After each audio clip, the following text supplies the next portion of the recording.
Bonjour, je m'appelle Manon derrière le blog et la chaîne culinaire La Petite Bête. Bienvenue chez nous dans ma cuisine et aujourd'hui on fait quoi? On fait une croustade aux pommes et au fromage quick. Wouh! Cette recette de croustade aux pommes et au fromage cheddar, je dois vous dire que ça remonte à beaucoup d'années et je me demande parfois si je l'ai rêvé. Quand j'étais jeune, je travaillais au café étudiant à l'Université Laval au département de marketing et le Prolo que ça s'appelait. Et il me semble qu'on vendait une croustade aux pommes avec des gros morceaux de fromage en grains à l'intérieur. Et c'était fabuleux. Alors, j'ai testé cette recette pour vous. Petit côté salé-sucré. Pour les Européens, vous pourriez utiliser du gouda doux ou du cheddar anglais. Ça serait super bon. Le faire en cubes, tout simplement. Moi, ici, j'ai des pommes Cortland. Un bon mélange, c'est aussi pommes Cortland et Granny Smith, des pommes qui se tiennent bien en cuisson, qui ont une belle acidité pour que ça ne soit pas trop sucré. Alors, on épluche.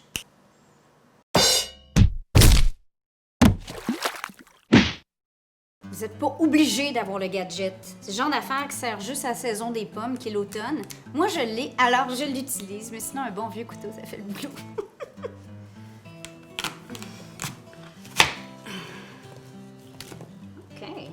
Un des avantages de la pomme Cortland, c'est qu'elle ne brunit pas facilement. Mais si vous utilisez de la Macintosh ou d'autres types de pommes, on peut mettre un petit filet de jus de lime ou de jus de citron. En plus, moi, j'aime bien la petite touche acide que ça donne. Et là, on va faire des cubes, tout simplement, avec nos pommes, des gros cubes. Ingrédients magiques. Une demi-tasse environ de fromage en grains. S'il y a des gros morceaux, défaites-les pour que ça soit environ la même grosseur que les pommes. Là, ce qui va être cocasse, c'est que vous ne saurez pas ce que vous avez dans votre bouchée. Est-ce une pomme ou est-ce du fromage qui fait quick? Surprise!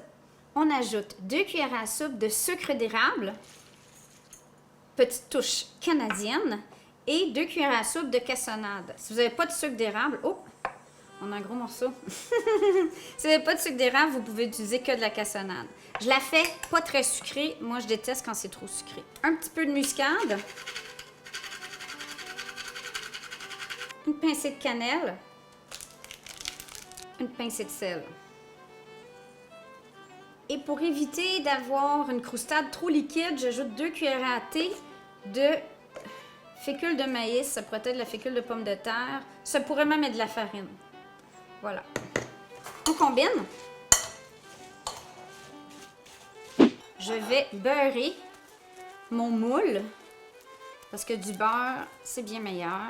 Pour la couverture croustille délicieuse, la petite croustade, j'ai ici une demi-tasse de farine et un tiers de tasse de beurre. Vous pourriez utiliser du salé ou non salé. Moi, j'ai du non salé, donc je vais le saler un petit peu.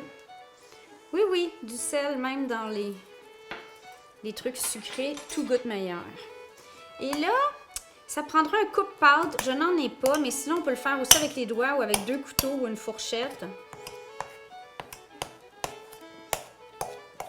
Une fois que ça commence à faire de beaux grumeaux, j'ajoute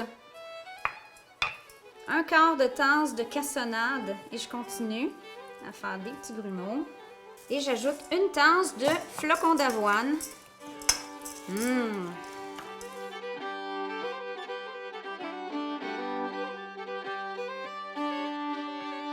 C'est pas magique, ça va l'être encore plus. Dans 35 à 40 minutes, j'enfourne à 375 jusqu'à ce que ça soit un peu caramélisé, que ça sente le bonheur total dans votre maison.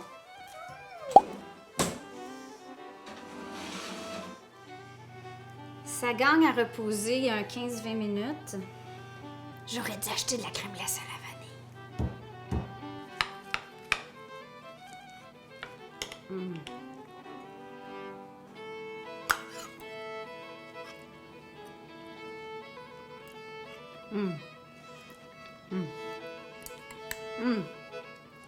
Mis à part le fait qu'il manque la boule de crème glacée à la vanille, elle est parfaite.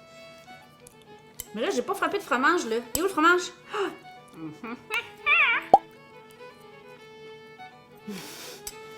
Le petit squeak du fromage avec les pommes.